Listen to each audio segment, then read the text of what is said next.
खाम्फा बरगयारि बिलाइ नामखौल' खोनादोंमोन गोदो सोरबा डिपुटिसिपनो मानसिखौथ' रावबो सिनाया आरो सिनायबाबो माबालायनो बे माबा गाज्रि खामानियाव लोब्बा थाग्रा माबा थाइलेण्ड माबा बाइलेण्ड जों मिन्थिया बेखौ थांफेरनोबो रोङा थाङाबो जोङो ओमफ्राय बिदि मानसिलाय सोर मानसियालाय भट होनांगौ जाखो मुसलपुर समस्तियाव गांग्रिं मावदों मानो होनोबा मानाव गेदेर प्रमद बर'नि दैदेननायाव आं मुसलपुर समस्तिखौ जिबायदि अननो हादों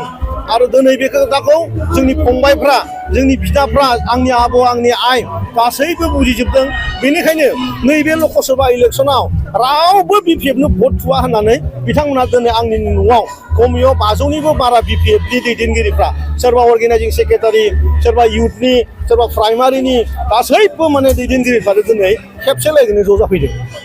सार नोंथां जोंहा मुसलपुराव सासे एक्स सीएम दङ आदा अनसुमै कुंगुर बर' बिथाङाबो जोंनि रायज्लायगासिनो दङ बिथाङा होनदों बे खेबाव लकसभा इलेक्सनखौ माने मान सन्माननि थाखाय बेखौ आं नायनोसै आरो एक्स एमएलए दङ बिथाङाबो होनदों जिहेथु हाग्रामाया मानसि अनग्रा मानसि नङा जय मुसाहारि धनन्जय बसुमतारी रेवरेवा आदा गासिबो खोन्थाजोबखाबाय बे हारसिं बेक्तिगत मानसि बयबो मिथिगौ बियो इएमफोरखौ न' सिङाव लानानै बुयो गतिके इएम सासेया मान सन्माननि थाखायसो इएम जायो बेखौनो जुदि थाला होथेनानै बुयोबा रायजोफोरखौ माबायदि सासन खालामो गतिके आदा अनसुमैयाबो हितेश बसुमतारियाबो आरो प्रि आखरनि जायफोर एमसिएलएफोर दङ जायफ्रा बावैनो फैगोन बिथांमोनाबो बेल' फंसे बाथ्रा जे हाग्रामायाव माने सासन खालामनो रोङा बुनाय सुनाय जोनाय जौ लोंनायजोंनो माने रायजोखौ थगायनो नागिरदों गतिके बे समाजखौ दिनैनि समाजखौ बिदिजों बेंनो हाला गतिके बिथांमोनाबो गासिबो इउपिपिएल जानायनि खोथाखौ लकसभा इलेक्सननि उनाव बुंदों आरो 100% जों खालामगोन आरो जोंथ' लुगैयो माने दा गासिबो बिटिआर हालामनि जेसेबां रायजो राजाफोर दङ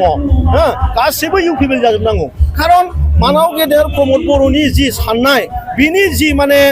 मावनाय बिनि जि माने गोसो गोरबो थै बिनि मेगन बिनि खुगा बे गासिबो मानसि हारिनि थाखाय मानसिनि थाखायनो जोनोम जादों आरो मानसिजोंनो बिथाङा गोमालांगोन सानसे बेखायनो बेबायदि मानसिखौ अननानै दोननांगौ बेबायदि मानसिखौ बार मोना बेखौ सासे जोंनि हारिखौ दैदेननो थाखायनो जन्म हरखादों गोदोनि जोंनि राजा गोदोनि जोंनि जि बाथौ जों इसोरखौ जेरै फालिबोयो बाथौ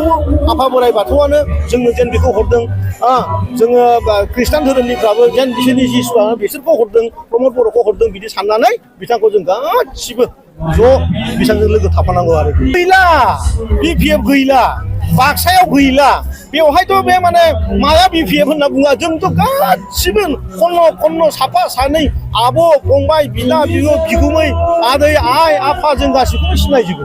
सासेबो बिपिएफ गैया दा जिखिनि दंमोन फिसाइफोरखौ दोननानै दिनै आब'मोना फैजोबबाय नोंसोर थानोबा थादो आं मिथिखागौ दा मोनायाव फैजोबखागोन दा गतिके मुसलपुराव जुदि गैलाबा दिहिरायावबो गैला कख्लाबारियावबो गैला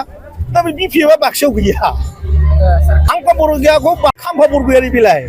नामखौल' खोनादोंमोन गोदो सोरबा डिपुटिसिपनो मानसिखौथ' रावबो सिनाया आरो सिनायबाबो माबालायनो बे माबा गाज्रि खामानियाव लोब्बा थाग्रा माबा थाइलेण्ड माबा बाइलेण्ड जों मिन्थिया बेखौ थांफेरनोबो रोङा थाङाबो जोङो ओमफ्राय बिदि मानसिलाय सोर मानसियालाय भट होनांगौ जाखो